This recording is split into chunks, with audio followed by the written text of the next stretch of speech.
Yeah. Whew. Alrighty. There we go. Hello and welcome to the Hackaday podcast. I'm Elliot Williams. I'm Dan Maloney. This is episode 288, Cyanotypes, Antique 21 segment displays, and the Voynich Manuscript in a new light. This week, some quick Hackaday news. We saw the end of the Tiny Games contest. Our judges are hard at work scoring them. We'll be getting you the results next week. And the beginning of the SAO contest, the Supercon add-ons contest. If you want to make an SAO for the badge for Supercon in November, and you can get it done by October 15th, you are eligible to win. The top 4 are going to be manufactured and given out to the other winners at Supercon and are also going to be made in quantity for Hackaday Europe in March. So your SAOs will get distributed to the broad masses one way or another.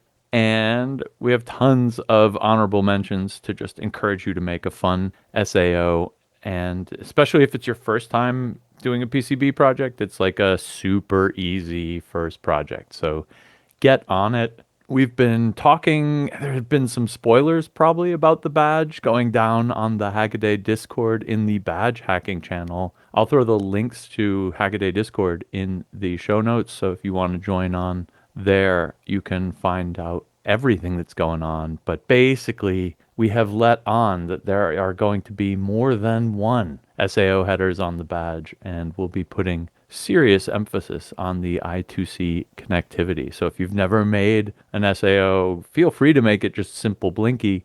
But if you want to start to dive into the I2C interface, now's a good chance to play around with that sort of thing. And getting back to the Tiny Games contest, man, people just latched onto that, huh? We got a ton of entries. Oh, that was awesome. I was surprised. I don't know, man. It's just something about the constraints operating within a constrained set of specs, and that just lights people's fire. They come out with the coolest stuff. Yeah, we actually are recording this on Thursday night and put out not one but 2 Tiny Games contest articles in one day. Really super. The little mini one-armed bandit. So cute. Yeah, that was adorable. It's got a micro switch as the pull down arm, and so you pull it and then you let go of it. It's absolutely beautiful. And it's got an array of, I think, the tiniest of the WS2812 chips. Crazy small. Bunch of awesome projects there. Again, it's going to be hard to pick a winner. So we got just about 80 submissions for Tiny Games, and that should give you an idea of how many cool projects there are there. I'll give you a hint, like most of them. Most of them, yeah. So we'll keep featuring these in the next few weeks, probably, given how many there are. And I'll collate up the judges' results and get that out next week.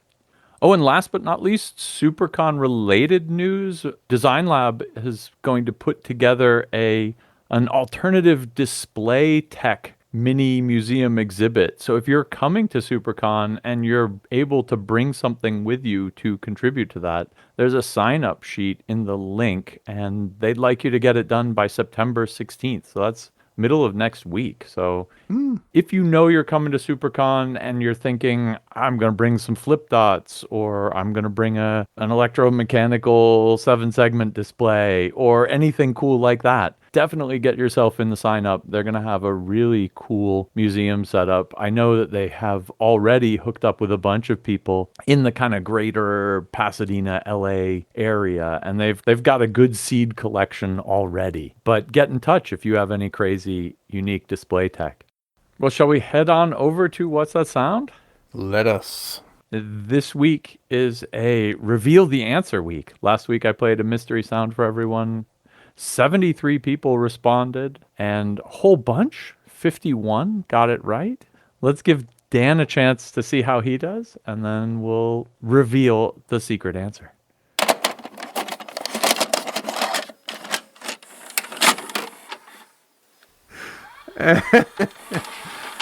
Yeah, I could stop it now. From the sound of the plastic cassettes banging together alone, you can tell it's a videotape going into a videotape player. Absolutely correct. Very good. But now for extra points, VHS or beta? I wish I knew. I'm gonna just, just on the law averages says it's VHS. I think that's right. A whole bunch of people put VHS tape, a whole bunch put VCR. I'm counting them both because I don't know any better. That distinctive sound of the video cassette being like the flap being opened. Yeah. It's actually from a much longer sample, which goes on for hours. I think they rewind it and then there's like all sorts of kerchunks, and I forgot to edit it short. And so Al was like listening to it for like a minute and a half before giving up. And what did he guess? He guessed something pretty plausible, but it wasn't as good as his fake guess, which was a neutrino passing through cottage cheese, which is not correct. But completely Al.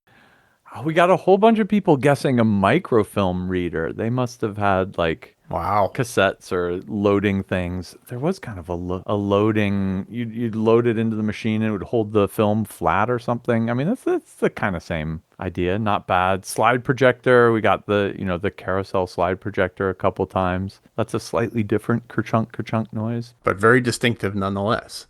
Automatic punch card reader. Film projector, copy machine. All tremendous guesses, but 51 people settled on the right answer. Random number generator. Oh, let's go to the NIST for this one. All right, so I'm heading off to the NIST's random number beacon, and we'll see what we get. Downloading. Well, the number's 50. Congratulations to Techno Librarian. This is the sound of a VHS tape being inserted into the VCR. The VCR then opens the cartridge, slides out the tape, and starts playing the video. Could be a Betamax tape, but they had a different sound due to the size of the cassette. VHS tapes had a deeper, chunkier sound. Congratulations, Techno Librarian, for, I think, the longest answer? Oh, beating another one out by just a hair, actually. Beating out Make Peace Not Wars answer. Sounds like a VCR. First you hear the cassette being inserted. The high pitch of the magnetic head cylinder starts rotating. Then the tape is pulled out by two posts and placed around the head cylinder. And finally the tape starts moving. By the way, never had a VCR. Slightly shorter. Slightly shorter than your answer, Techno Librarian, but the random number guide smiled on you. I'll get in touch with you and get you a Hackaday podcast t-shirt. Actually, everyone else, stay tuned. Next week, I have a sound I recorded live last weekend for you from the real world. So that's going to be a little bit of a special What's That Sound? You'll see how it works out next week, or hear how it works out. Right. All right, well, this week was just one of those weeks where every hack I picked totally pushed my buttons. So I am going to be just link dumping on you left, right, and center. And I'm starting off with Guillaume de Charpentier's mobile coffee table uses legs to get around. If you've seen Theo Jansen's Strandbeest, you have a good idea of what this coffee table looks like. It's a 6x2, so 12-legged walking coffee table, and better still, it's remotely controlled.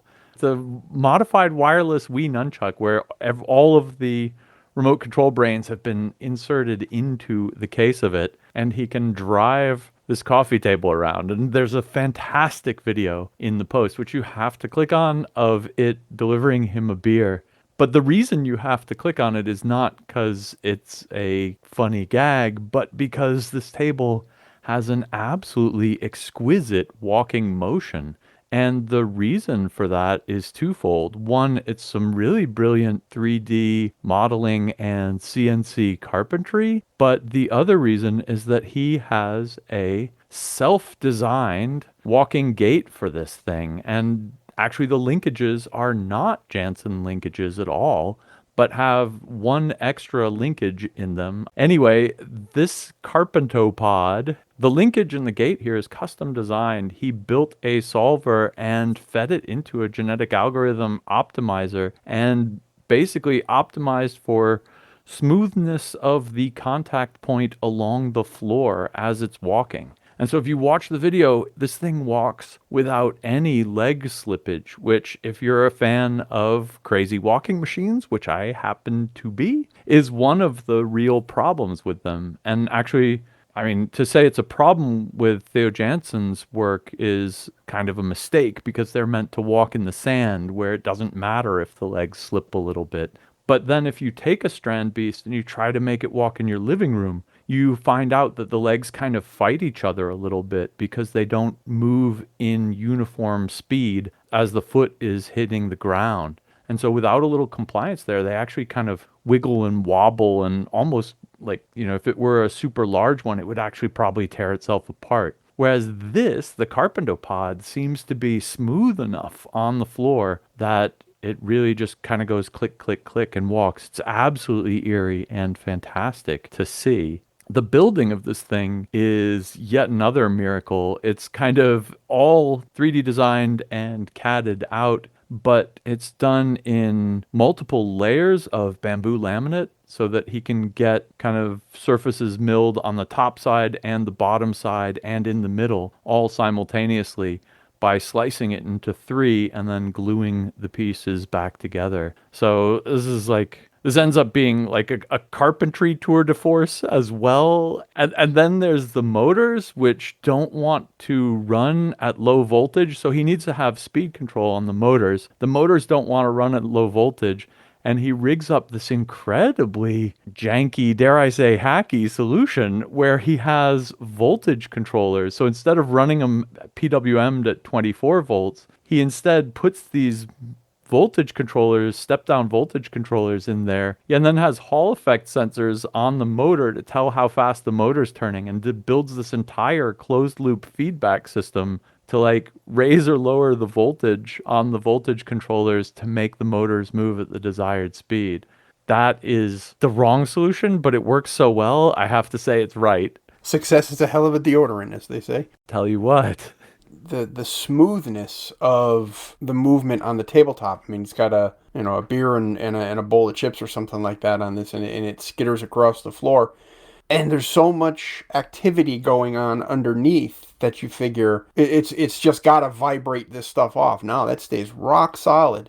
I mean, it probably helps that, this is a very chunky build. I mean, there's a lot of mass in everything. The tabletop is big and thick. The legs are huge and chunky. So the solution to vibration is always more mass, right? So I guess that's part of it. But still, the kinematics of the legs and the way they contact the floor really smooths things out. Yeah, and the legs here are, again, they're custom designed. They actually have radiuses on the toes that exactly match the gate that's kind of built into the linkage. So they actually roll right over the floor as they go. It's really, chef's kiss for the mechanical design here. In case you think this is an easy problem, I'll throw you to my first link here. Move over Strandbeest. Here's Strider, which is a really neat build. A father-son team wanted to build a rideable Strandbeest-like device, and they found that the Strandbeest linkage, when you put weight on it, the center of gravity of the machine has to move up and down, and it doesn't move at a uniform speed across the ground. So if you actually start to put weight on it, you put people in it, the people get jostled up and down and accelerated non-uniformly, which puts more stress on the machine. So they actually built the Strider linkage. They actually built a couple different linkages. And the reason I really want you to look at this webpage is because it goes into kind of all of the problems you can run into when you're building a mechanical walker. And that includes this kind of change in momentum thing, the slip of the feet on the floor. Step height matters. So when you design this linkage, you want it to lift its feet up high enough so they can clear small things, right? It also has to travel along the ground uniformly, and kind of all of the legs have to, in their power stroke, have to be moving at the same speed and at the same uniform speed, or else the thing's going to fight itself and slip and stuff. And they kind of go into all these constraints in the Strider design. So if you're interested in this sort of thing and you want to head a lot of the problems off at the pass, this is a fantastic resource for that. Next up, I would say Mechanical Linkage CAD for Everyone is a CAD program. This is from back in 2021. Back in the day, I think it was running on Windows 10. it was emulatable in Wine on Linux. So there's hope that it'll still run on a modern computer. I'm not 100% sure, but it's a really neat design suite for building kind of these walking legged machines. And then just for some Strandbeest fun, I decided to link in the Strandbeest bicycle where the rear wheel gets replaced by a walking leg contraption. And that's actually a really great one. You can see how the Strandbeest kind of pushes and pulls as he's riding along on this thing. And it makes actually for a pretty bad bike rear tire, but it's pretty awesome looking. And then Tin Spider is a 13-foot rideable Strandbeest. What am I going to say? This thing is a giant, terrifying monster. You absolutely need to check that out. Again, it makes a lot of noise, but that is part of its terrifying charm.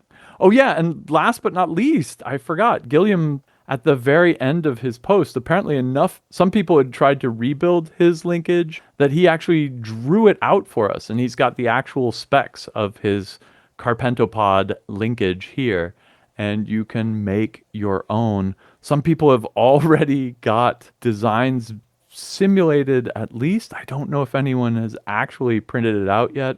In the comments on his webpage, there's also a lovely comparison video of the Strandbeest and his linkage. You should absolutely check that out. If you can't tell, linkages are awesome, and you need to go look at this website. Okay, first up for me is a bit of a departure from that. Hot water heater hacked to run on solar juice.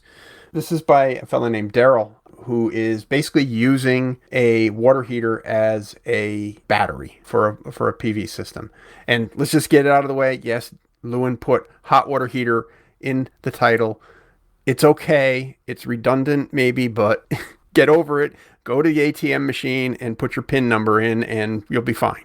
Anyways, let's get on with what's going on here. Basically, this is one of those things. I mean, lithium is a whole lot more expensive than water, and lithium battery packs are a fantastic way to store up your solar energy that's accumulated from your PV panels and use it later on, put it through an inverter, power, whatever, hairdryer, refrigerator, blah, blah, blah. But lithium's really expensive. I've got a friend who's very interested in doing a PV system similar to the one I have, but he just doesn't have the cash to put out for batteries right now. And I keep telling him, I would spend as much money as I could on the batteries rather than on the PV because the panels themselves are cheap and replaceable, but the system doesn't do you much good without storage. Well, this is kind of a way around that. If you've got a couple of solar panels lying around, or you can get them cheap, and you can because they're fairly cheap, instead of trying to charge up lithium batteries, store that energy in a water heater. Electric water heaters, at least in the United States, and this seems to be where Daryl is based, generally have an upper and a lower element. His idea basically is to disconnect the lower element and connecting it directly to your solar array, DC, not going through an inverter, not going through any particularly complicated circuitry. You'd want to include fuses and circuit breakers and that kind of stuff for safety, obviously. The basic idea is just get some heat into that tank during the day when the sun is shining, and then later on in the evening when when it's time to take a shower, you're using water that was heated for free, basically. I kind of like the idea. The real value added part here of Daryl's effort is this calculator that he whipped up. It's an online calculator that covers pretty much everything you need to plug in and figure out if this is going to be worth it for you, if it's going to be worth the effort. Based on where you live, the map seems to be focused on the United States only. So sorry if you're somewhere else. It takes your latitude and longitude into effect. It figures out, or you put in what the cost of electricity is in your area, the number of people that are in the household, who's taking a shower when, that kind of stuff. It's very detailed and gives you kind of a breakdown of whether this is worth it for you to do at all. It ends up actually being pretty worth it for most of the United States, except for maybe, Seattle, places like that where you just don't get the sunshine. Even in my latitude, I'm up above Seattle is, and we're socked in with clouds from October to June usually, but we still get enough insolation, not insulation, insolation, that I'm generating electricity out of my panels, at least a couple hundred watts even on the darkest of days. I'm putting it in batteries, but I could just as easily put it into hot water. I have gas powered hot water heater, so I'd have to add like a second electric hot water heater that would be sort of a tempering setup. So it doesn't really work for me, but for plenty of other people, I think this would be a great solution for the problem of lithium batteries just being so expensive. You have to say hats off to the just like brutal solution here. Like he's really literally taking the electricity out of the solar cells, running it into a resistor and heating water with it. Like there's no conversion loss. There's no nothing. It's absolutely fantastic. And he probably has a switch on it. I guess I don't know. I mean, he might not even have temperature regulation going on here, but you could imagine throwing thermostatic mixing valves used to bring the water down to safe temperature before use. Yeah. So I think there's like, from the electronic side of this, there's just nothing going on. It's pushing electrons and then through a big resistor. Like that's the whole game. And that's really awesome. Why would you want to do this instead of one of those solar water heaters that moves the water? Well, you can locate the panels in a place where there's a lot of sun. And in his example, he has it out back on a shed. It's presumably very easy to run an electric wire from that shed into his house. Whereas if you had to do that with piping, if you had to do that with water plumbing to actually heat the water, like a black tube solar water heater, that would be a significantly more difficult piece of work. Here it's just convert light into electrons, move electrons in cable, turn them into heat. It's just so brutally simple that it's absolutely fantastic. And he's got the battery in the sense that it's a well-insulated water container. So can hardly beat that. And I think that's really cool. And like you said, of course, the calculations for whether you should do this or not are the sweet contribution here. But man, I just love the hyper simple solution. Yeah, in one of my catalogs I've got here, there's a solar dealer that's not too far away, and they put out a catalog, and one of the things that shows up in that catalog year after year is essentially exactly what you said. It's a giant resistor that you put in. It's designed more for like wind turbines and hydroelectric setups than anything else. But if you've got extra power and you just don't have anywhere to put it, you need to have somewhere to put it. So they've just got this gigantic resistor. And when I first saw that, I was like, seriously? You can't think of something better to do with just, Right. with a little bit of extra wattage? And this is something better to do with it. Now he does at some point in Daryl's article, he does give some very high level instructions on how to interface this with your electric water heater. You got to take that with due caution. If you don't know what you're doing, you probably shouldn't be messing with your water heater. He mentioned something about how it's all DC, so you don't need permits. Well, I don't know about that. I mean, I'm sure there's plenty of building inspectors who would disagree with that. So, your mileage may vary. You're on your own. Insert your, favorite acronym here. You just be careful with what you do in these kind of things, especially, when you have some kind of insurance company looking over your shoulder who, if things go wrong, they're going to say, what did you do to your water heater? And Hundreds of watts where? And who wired this up? exactly. So, you need to be smart about it. But, we have a lot of smart people out there, and, maybe they want to take advantage of something like this. And like I said, I love the idea of water being a battery versus lithium. Although I love my lithiums too, but, they're expensive. All right, well, my next hack is using a potato as a photographic recording surface. This is a sweet video by the Thought Emporium. It's a joke, right? Your camera's a potato. And so here he's trying to actually make a potato camera. And so the first question is, can you photosensitize thin strips of freeze-dried potato? A question we certainly have all asked ourselves at one point in time. But it's basically an excuse to go into the kind of most basic and then stepping up to modern photographic chemistry. And I think that's what was really cool about this video for me, is that It starts off with turmeric dye. It's, just buy some turmeric, mix it up with alcohol, spread it on the potato. I think it's better to spread it on a piece of paper. And then you put that in the sun and it bleaches out. And that makes a photographic medium, basically. You can, put things over it to block the sun, like cool looking leaves or something. And then you get a really cool yellow and white print of these leaves from where the sun bleached the stuff out.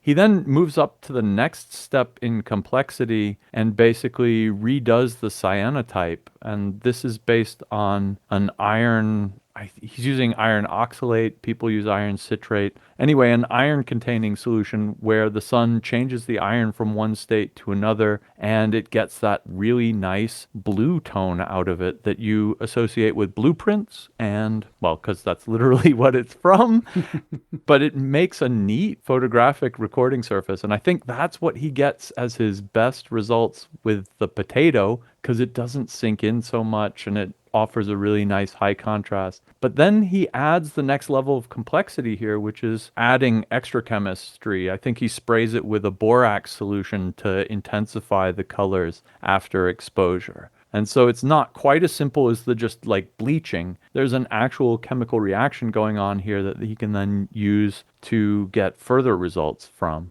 And then that takes us eventually to the silver chemistries, where you mix silver nitrate in tiny little crystals in water, and then you spread that out on the piece of paper and you expose it. And so the silver nitrate itself changes color a little bit, but not much at all. And that's where a developer comes into play. What I really loved about this was that these kind of three examples present a photographic surface in its simplest possible way in the beginning. And then the second step is, but what if you enhance the color a little bit with something a little bit like a developer?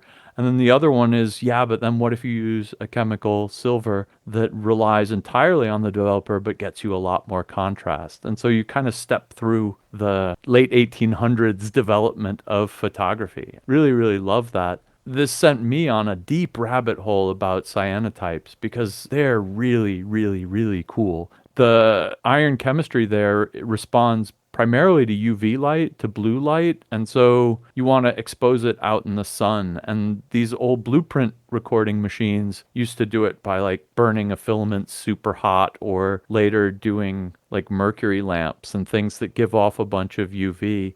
If you just want to do a long exposure outside in the sun, it's totally easy.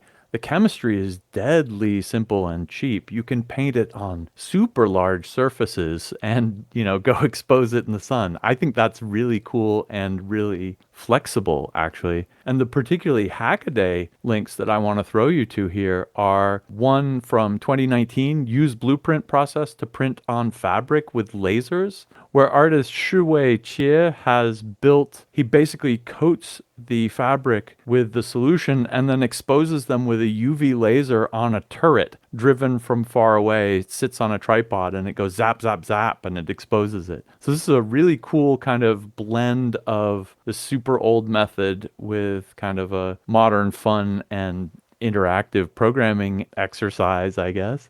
David Brown built a UV exposer with a little laser head into what's basically just a regular old printer body, entered it in the Hackaday Prize, printer for alternative photography. And so he then sensitizes some paper, like he's going to make a cyanotype, zaps it in a printer, but instead of a normal print head, of course, he's got a UV laser in there doing it. And so he can kind of print arbitrary pictures into cyanotype by doing it that way. And I just really love those. I think they're, kind of fantastic and techie takes on this old technology.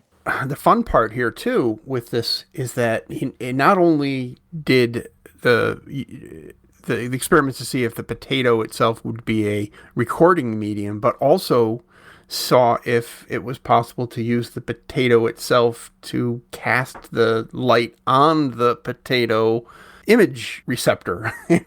That didn't work out too well. But when you think about it and you look at a potato, it really is very homogeneous, very easily worked. It is very machinable, if you will. And Unfortunately, it didn't work out too well. He tried to make a pinhole camera that was used that uses the potato itself as both the camera and the receptor, but it ended up looking like it was a photograph taken on a potato, which it very much was.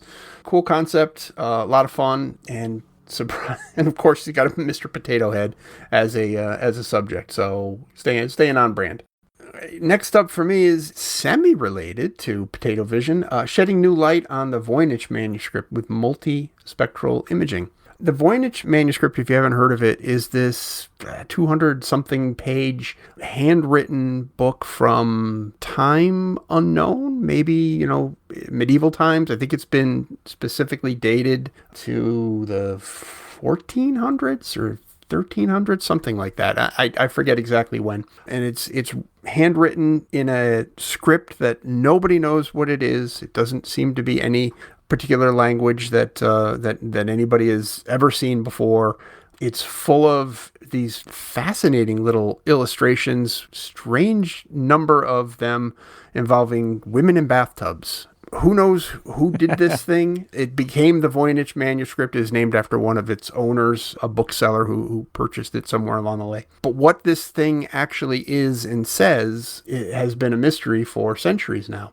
Lisa Fagan Davis managed to get her hands on some images that were taken in multiple wavelengths some years ago, approximately during pandemic times. So there was some project that was going on that didn't quite come to fruition because of the pandemic. So these images just sort of accumulated and nobody ever did anything with them. And she managed to talk someone into giving those images so she could take a look at it and do some analysis.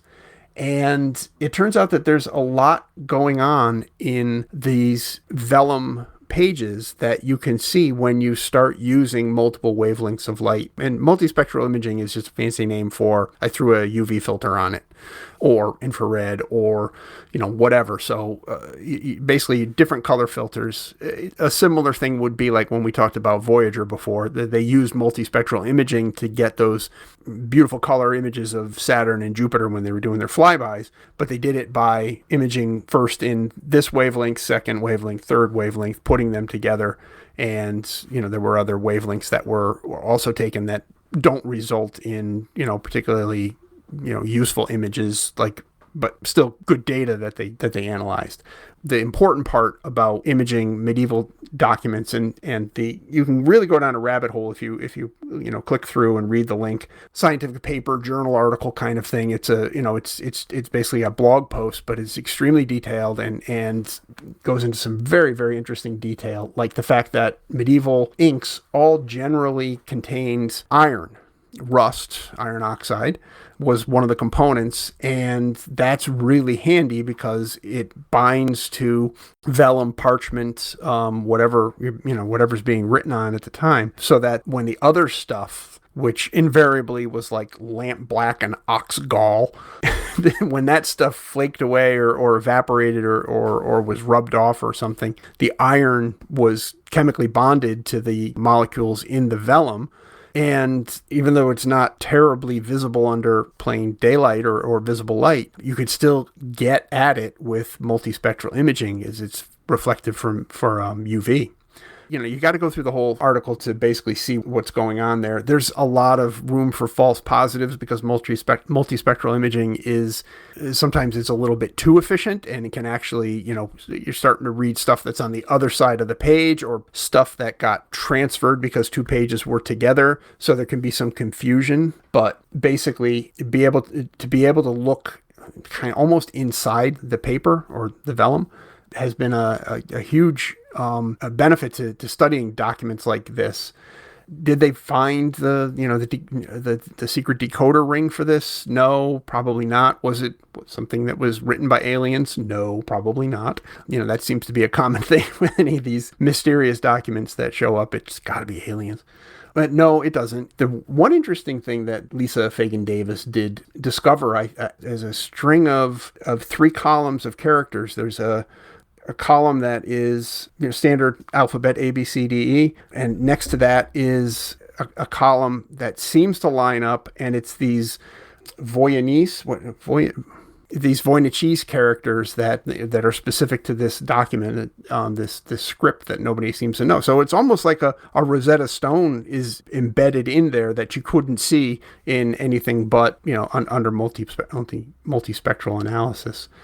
So maybe the key actually is there, and they could go through and figure out what this thing says. But still, really interesting stuff. It's a deep dive. You could go down the rabbit hole, and you might really, learn something. I know I did. Yeah, if you haven't seen the Voynich manuscript, it's got a lot of this. I guess that's the biological section that you're talking about, where women are in baths, and then there are people in tubes, and it's all very weird. And there's some speculation about whether these are supposed to represent the insides of human organs, and whether these are literal people or. But then there's these huge, like, alchemy, cosmology, kind of botany sections, which in the Middle Ages, there was a bit of alchemy going on. Sure. So it's not entirely foreign. The fact that it's all in a crazy language that nobody has ever seen outside of this document really makes me think that somebody was trying to pass this off as, a found alchemical text, and they were trying to, as a contemporary 1400s fraud, trying to sell this thing for a lot of gold to some alchemist, as the secret to something if they could only decode it. That's my hypothesis, is that it's a 700-year-old hoax, but it's really crazy and interesting. It's really absolutely unique because of what it is, and it looks like a lot of the kind of alchemical texts of the age, except they were all written in Latin or some language that you could read, whereas this one is definitely something else. Anyway, it's really cool to have a look at it and see what you can see with modern tools and techniques. Next up, why have 7 segments when you can have 21? And this is just this is continuing in our theme of oddball displays. This is a rebuild by Monty of a patent from 1898 attributed to George Mason, who isn't that George Mason, but is another George Mason. If you think that the 7-segment characters are not fancy enough for you, this one is beautiful. It uses a lot of the extra little wedge-shaped segments to do kind of serif-like things on the edges of the letters, and it's an absolutely fantastic alphabet. And if you go through the video here, it runs through the alphabet, and especially if you squint a little bit to make the contrast just right, like the ways the H's bows out at the edge is just absolutely lovely. Makes me wish that the 21-segment display took over instead of the 7-segment display, but I can see why. It's kind of a multi-segment display scheme from a time when the aesthetics mattered maybe more than the raw economic producibility of the thing. The 16-segment character display or the 7-segment numeric display hadn't been refined down to its logical end form. But the point is, Monty here has made a 3D print of this thing and runs it out. It's absolutely beautiful. It's nicely diffused. I wish we had more detail on the diffuser and the screen here. It looks to me like it's 3D printed with a 2-color printer. And so he uses a transparent filament for the transparent parts and a black filament to separate the segments from each other. And then he puts this over a custom PCB that lights it up in the back, and a little bit of code takes care of the rest. I don't know. It just makes me want to see more of these. And again, it's also a super reminder that we have this Hackaday Supercon / Design Lab mix-up unique display tech exhibit going on at Supercon. So if you happen to be printing any of these, Monty, and coming over to Supercon, definitely bring them along. We'd love to see it. And it just reminded me that we've seen a bunch of non-traditional, like 7-segment / whatever, light up character displays before. The one that popped to mind for me was the Cistercian clock, which was based on an old numbering system, again from the Middle Ages. How are you going to get a clock to display numbers in a system that uses non-standard characters? Well, you build your own segment display for it. So go check that out if you want to see how that goes. In the comments, Peter Daniel Smith wrote in and said, "Oh, wow, I have these done as TrueType fonts." So if you look at the fonts that come out of these 21 segment displays and you think to yourself, I really could use that on my computer, I'll throw a link in the show notes to where you can download the TrueType fonts for those. And other people in the comments were reminded of the Posy segments. And these are a kind of alternative 7-segment display idea. I think some of them even have only 6 segments. So it's taken one off. But they're rounded and beautiful and organic and make a kind of also very nice looking set of numerical displays. And this is all done by Michel Deboer, whose nickname is Posy. And these are absolutely fantastic to look at if you want to design your own crazy numeric device. And going 100% full circle back to the Cyanotype 2024 article, Custom Multi-Segment E-Ink Displays from Design to Driving, implements the Posy segments in an electrochromic / kind of electrocyanotype process. And you should check that out if you want to see kind of a cyanotype equivalent to e-ink. You can, instead of photographically changing the iron from one state to another, you can temporarily electrically change it from one state to another. And it makes kind of a temporary, beautiful blue electrochemical display that you should absolutely check out. These were being made by a company called Invisible. They let you design your own segments. And so someone submitted a Posy segments design to them. But the technique and the chemistry there is also approachable enough that you could DIY it easily. All right, my last pick is a look inside a DIY rocket motor. Joe Bernard has been fascinated with space for a long time. He runs the BPS Space YouTube channel, and I don't think he's making any secret about the fact that he wants to get to space. Maybe not himself personally, but he does want to send something to space on a homemade rocket. You know, he's certainly making progress in that direction. He's making some really, really cool solid propellant rocket motors. One of them, I think he called it Simplex version 2, and the V2 is version 2, not V2, that would be associated with other rockets. So he did have a V1 and a V2. It is not your little Estes, A-type, B-type, whatever motor that's a bunch of black powder stuffed into a cardboard tube. These are much, much bigger. Got to be a meter long, easy aluminum tube with actual components instead of little bit of clay for the nozzle and some black powder inside. Although a lot of good times were had with those kind of model rockets. But this is definitely a step beyond. His rocket that was recently test fired and did very well, the Simplex V2, went under the bandsaw, not under the knife, to reveal what was going on inside and what happened during the burn. And specifically concentrated on both the nozzle end and then the other end, the forward closure for this motor that keeps it all together. And he learned some really interesting things about the design and also gave us a look at the design in a way that would be difficult when you're putting parts together. It kind of doesn't show up in your mind until you actually see a cross section and you put together what each part of the assembly does. So he's got on the nozzle end, he's got a graphite throat in the nozzle, and that's obviously for, temperature or heat resistance. Outside of that is a phenolic resin for the rest of the nozzle. There's a good amount of char that builds up on the inside of the linen phenolic part. And that's very similar to what an ablative heat shield does. Develops this char that basically insulates the rest of the structure.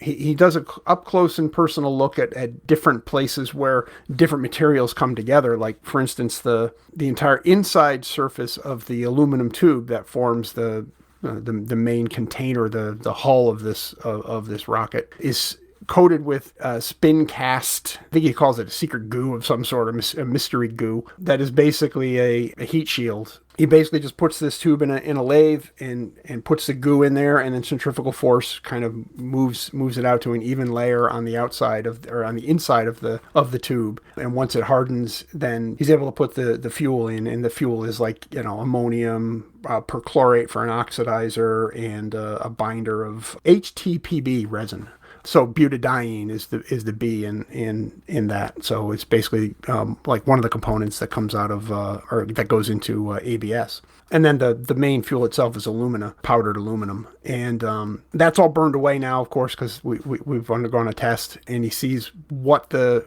effects were on the insulating layer. And it turns out he didn't need to use quite so much insulation in this. He could have made the spin cast layer a whole lot thinner, and still would have been the rocket would have been fine, and it would have allowed him to put a whole lot more fuel in too. So, important lesson for next time. There was some interesting stuff going on at the other end too. That's the closure that keeps the rocket motor, the contents, from just going skyward instead of downward where you want it to go. He's got some interesting detailing about the igniter, custom igniters that he made. There's a pressure transducer that goes into the bulkhead too. And again, insulating layers, there's O-rings, and there's plenty of lessons to be learned with solid rocket motors and O-rings, as we saw with the Challenger disaster. He didn't really even come close to getting to that point, but you can kind of see, looking at his O-ring seals, you can kind of see what would have happened if, in the case of the Challenger, how a cold snap like that really contracted things and would have opened up a space. You can just look at the cross section and see how easily something like that would have happened on a much, much bigger scale, with obviously disastrous results. Anyways, he had a successful test firing on a stand, but looking forward to seeing if it does. He does some really cool videos, and he's just seems to be completely absorbed with the idea of getting to space, and I'm right behind him. I want to see that happen too.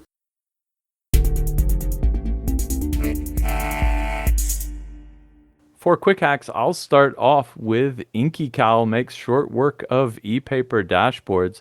This is a sweet kind of integration project by Ace's Ace.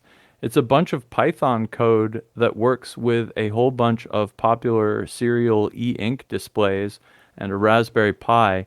It turns it into kind of this live automatic e-ink updating calendar that you want on your desk. And this does it with very little software work on your part, because Ace's Ace has done it for you. So check this out if you happen to have one of these e-ink displays and you just want to get a quick demo up and running.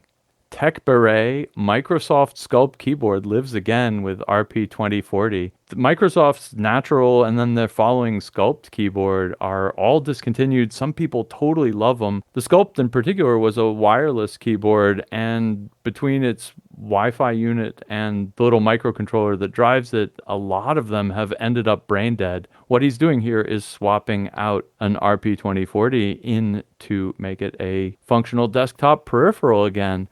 What I love about this one is the kind of basic reverse engineering methods he uses. First, he makes a sweet breakout that goes from the flat flex cable that comes from the keyboard's decoder matrix and goes into a whole bunch of wires that he can individually plug into a proto board to figure out how the connections work. And then the second is he actually 3D prints out of plastic a version of his proposed PCB, which is his endgame solution, and makes sure that he can locate it nicely inside the tightly packed case. These are both sweet prototyping hacks that might help you out, even if you're not interested in keyboards.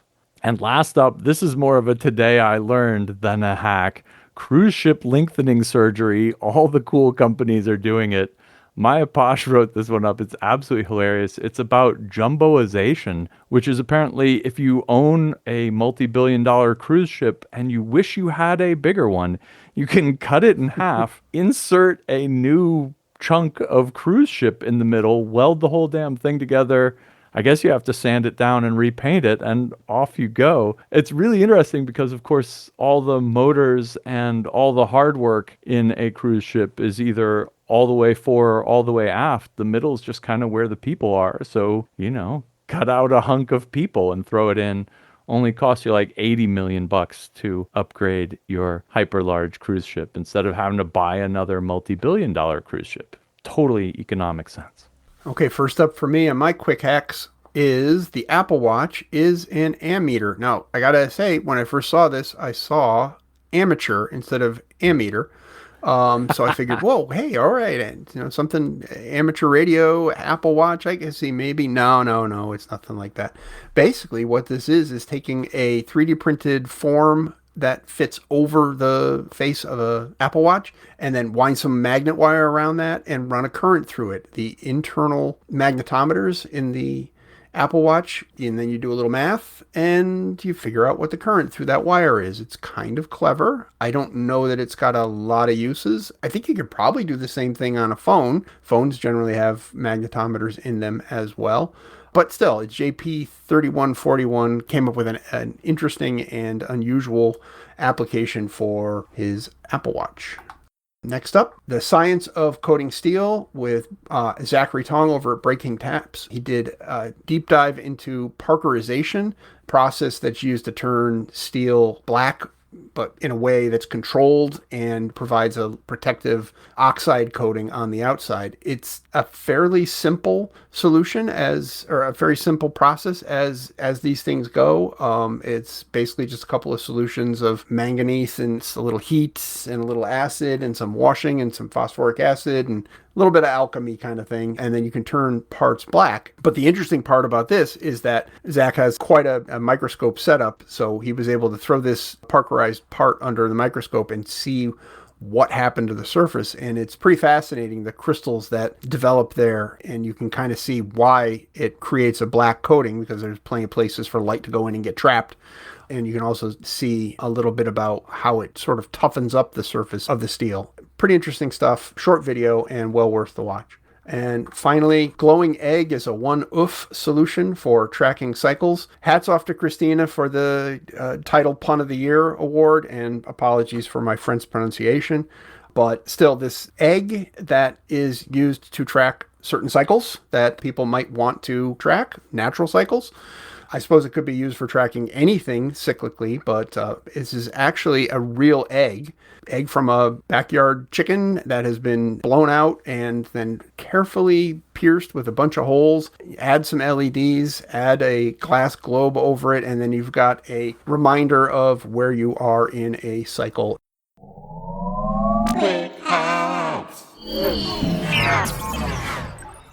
All right, well, that brings us to our Can't Miss articles. These are long-form pieces written by our fantastic Hackaday writing staff. This week is a twofer by Jenny. I picked Jenny List's A Look at the Small Web, Part 1.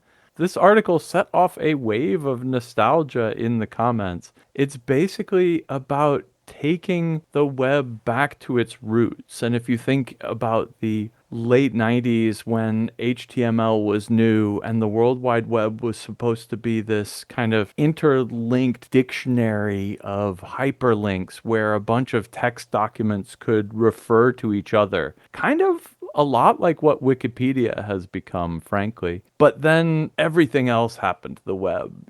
First it was CGI scripts, and then it was JavaScript, and now it's like a delivery medium for videos mostly. Part of her article is kind of a rant against the big technology companies that mediate and control this flow of information, and is saying, hey, can we take this back for ourselves, back like it used to be in the old days? So there's definitely a strong nostalgia here, but also this kind of ground up DIY, we're creating the information, why aren't we sharing it directly? It's kind of hard to tell where it's going in a way, but then she brings up this protocol called Gemini, which is a modern, stripped down, kind of intentionally limited hyperlinking internet protocol that also allows for things like backend scripts. And in particular, a lot of the Gemini servers have Python scripts that run in the background.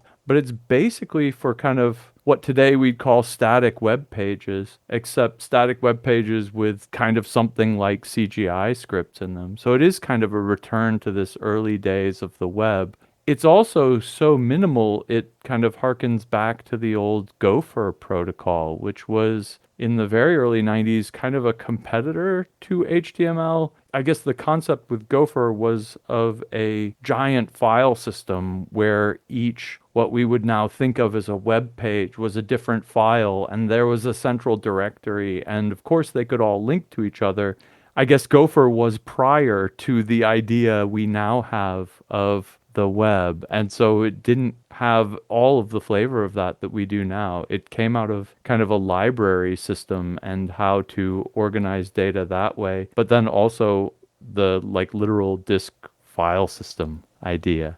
And so this Gemini protocol is kind of a mix of the two ideas. It's super retro, but they're not browsers unless it's the web. So there are tons of Gemini clients and they can do lots of things like serve up there's an interesting example of apps here. This is part one of a series that Jenny's going to get into about kind of minimalist web protocols. And I'm totally interested to see where this goes because right now, I started poking around into Gemini to see if I could figure it out, but it looks like I'm going to have to install a client to get into the whole Gemini web, for lack of a better word. Yeah, I mean, I get the nostalgia.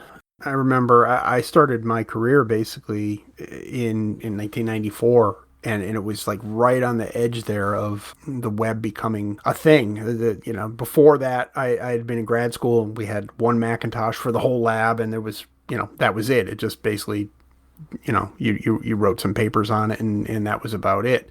There wasn't a whole lot going on. If you had to dial into the system from outside, you could do that. I had an account. I remember, doing all the, Usenet stuff and that kind of stuff, but very quickly, within a 2 or 3 years of me first, switching on, getting online, all of a sudden there were pictures coming across, and I can remember Netscape, and getting Netscape for the first time and watching those, the JPEGs or the probably weren't even JPEGs at the time, probably GIFs would just come in, alternate lines. You'd have like half of the picture would come across very slowly, and then it would go back to the top and paint the other half of the picture, and then you'd eventually get, whatever you were looking for. But the fact that all of a sudden you were seeing pictures where you're used to computers being mostly text only was magical, kind of like, wow, oh wow, look at this. Well, we can look at pictures and we can share pictures with each other. It's kind of been downhill since then, I think, but I can see why, because it was touching something in everybody's brain that was a whole lot more satisfying than just glowing words on a screen. That was only going to appeal to a few of us, but the masses really wanted to see their cat pictures, and they didn't know they wanted to see their cat pictures, but there we are. And then videos, of course, and the rest is history. But I get the nostalgia.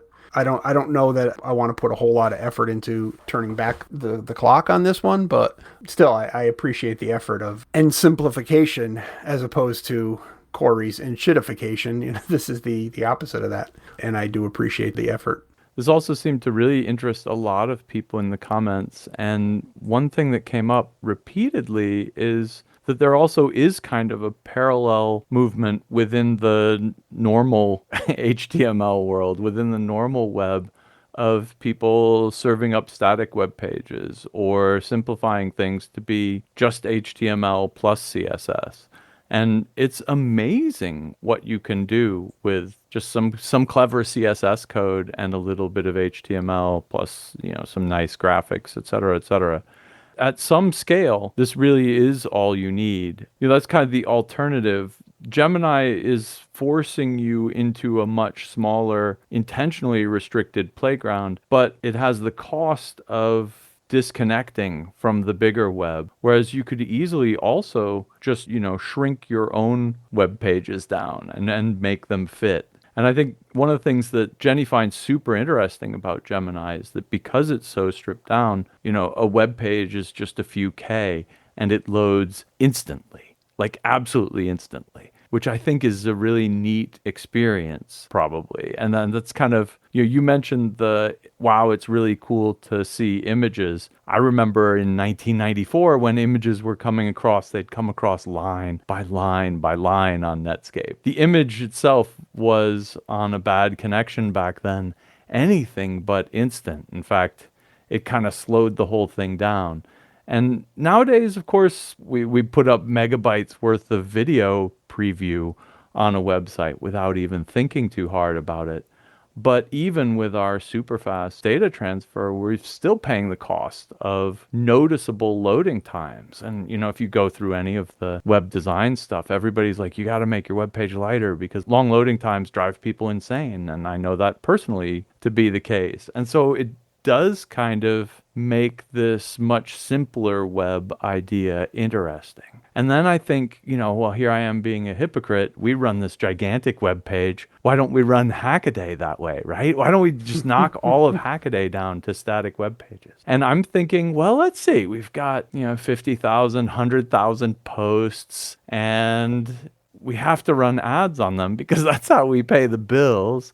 And they all have to link to each other. So, we like to put links to current articles in older articles too. So that kind of has to be dynamic. And there's a whole bunch of, frankly, cool and useful stuff we do that has to be dynamic web, even with something like Hackaday, which frankly is a blog. And that's an idea from, blogs are an idea from what, 20 years ago? Not that I'm saying we're dated, but Hackaday has staying power. But even the idea of the thing that Hackaday is kind of old. But even so, we couldn't go back to the tech of the late 1990s and still deliver half of what we do.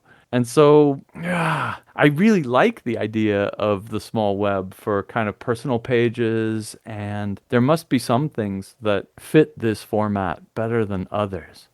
And but I do appreciate that a couple people in the comments called us out and said, hey, why isn't there a small web version of Hackaday? I would be willing to bet that Jenny puts up some kind of Gemini Hackaday mirror before this whole article series is over. I don't know she will. I haven't asked her. She hasn't said she would. Yeah, but maybe the small web is like the dark web. Maybe it's a place that's going to exist in parallel and appeal to a certain kind of person who wants to, do certain things. On the dark web, maybe not so nice. On small web, maybe better.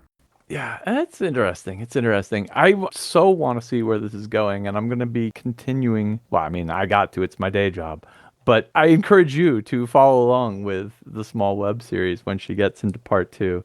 Download yourself a Gemini client. I think she's also got a number of other kind of small web technologies out there in mind. So stay tuned, y'all. Next up for me, Jenny List completes the sweep of can't miss articles with if wood isn't the biomass answer, what is?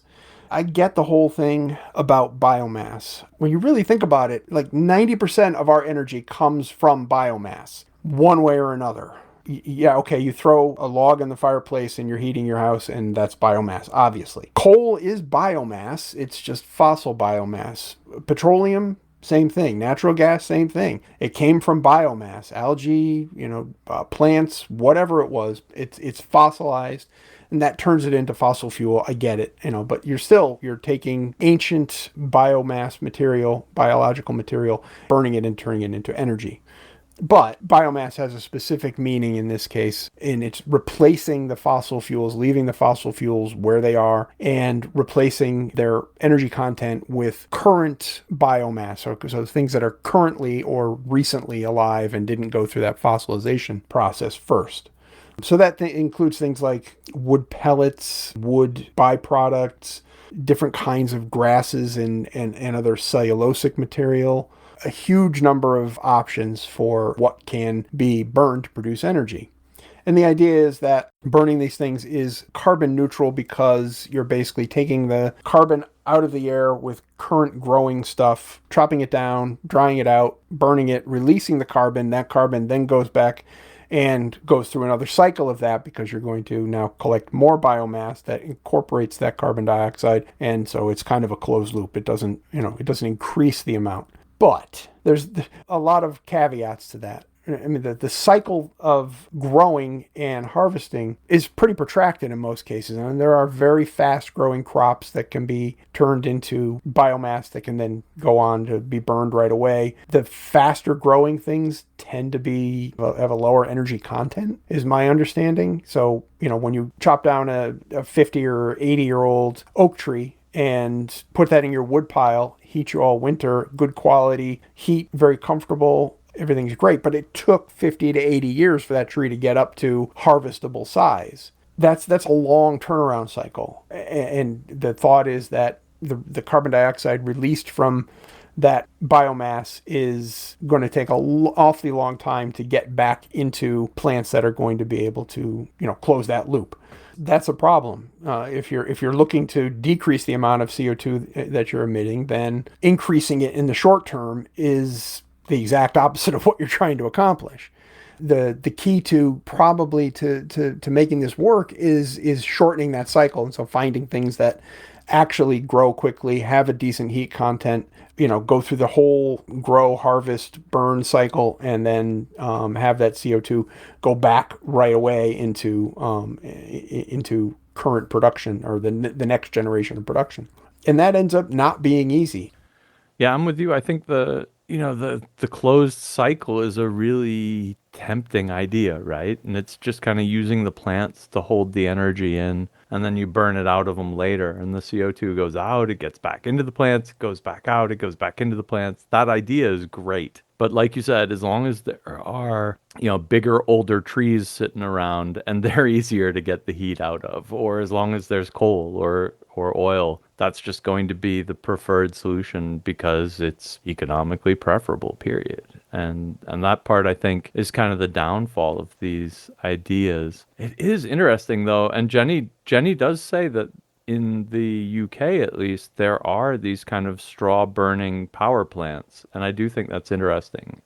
I don't know how the economics works. And like you said, if you're making wheat anyway and you get the straw, you might as well then take the biomass and get whatever energy you can out of it. It might be one of those solutions that works around the margin, but doesn't scale as well as you would wish it did. There may just, if you're growing efficient crops, there may be less waste biomass than you would wish there would be from a let's use it for energy perspective. If you think about the energy requirements of growing the crops in the first place, there's all that fertilizer that goes into making the crops grow, and the fertilizer takes energy to create, and that's probably all fossil fuels, right, in the end.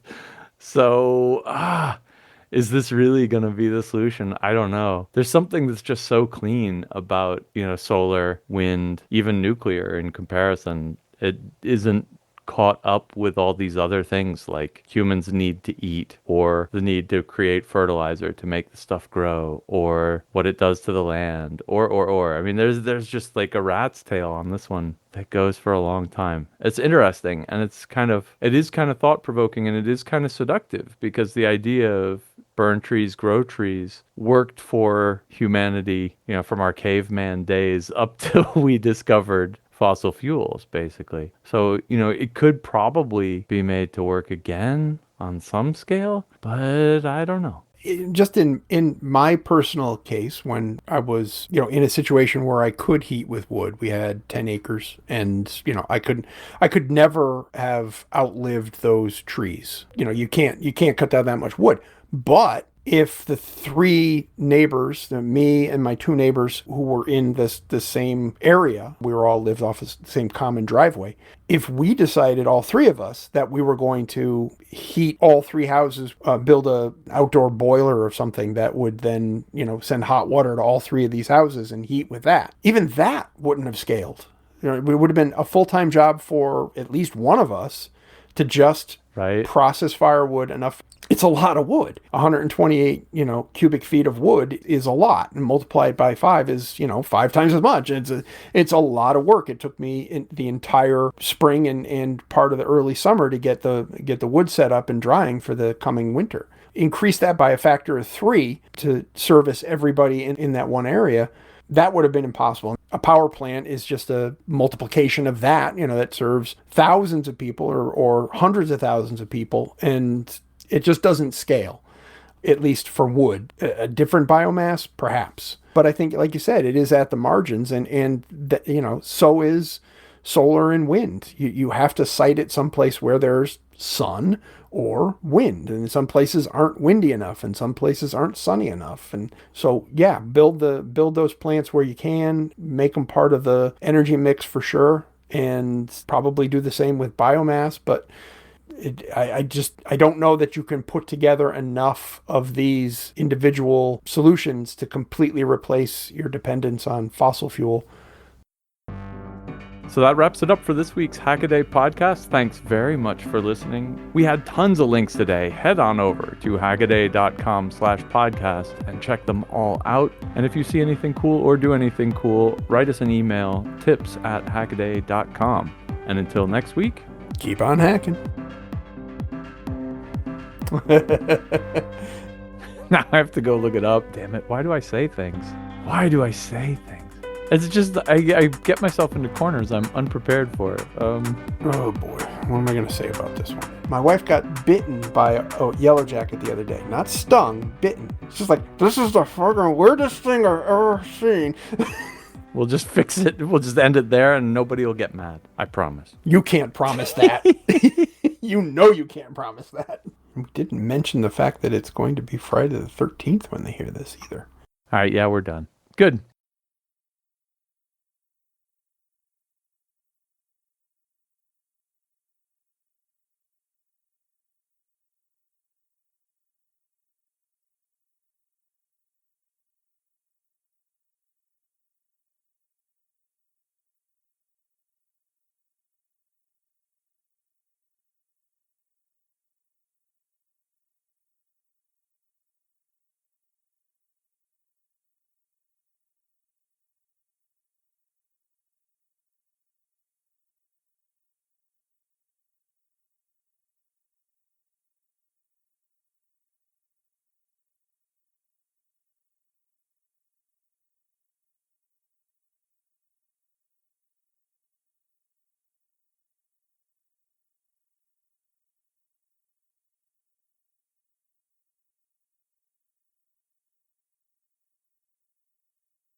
Boom.